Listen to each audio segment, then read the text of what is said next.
Saint Benoît se plaît à décrire le monastère comme une école du service du Seigneur. Dans un établissement scolaire, l'emploi du temps d'un élève est partagé entre enseignement et travaux pratiques.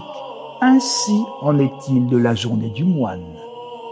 Il y a tout d'abord le cours théorique par excellence qu'est la Lectio Divina, le matin, où l'apprenti moine se familiarise avec la parole de Dieu qui éclaire et nourrit sa vie en se mettant à l'écoute des Écritures, mais aussi de l'expérience de maîtres spirituels qui, au long de l'histoire de l'Église, ont tracé leur chemin de sainteté.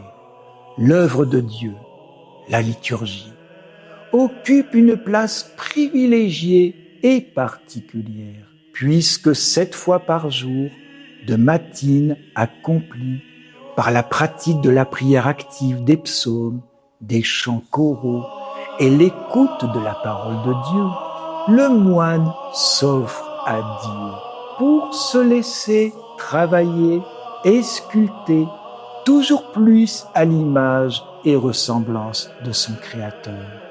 Les travaux pratiques occupent une bonne place dans l'emploi du temps du moine.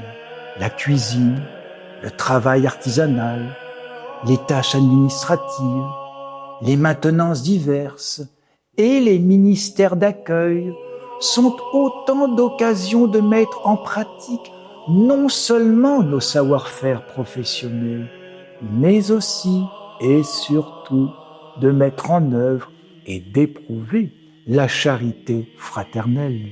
À quoi il convient d'ajouter les récréations régulières, les temps personnels et les journées de désert.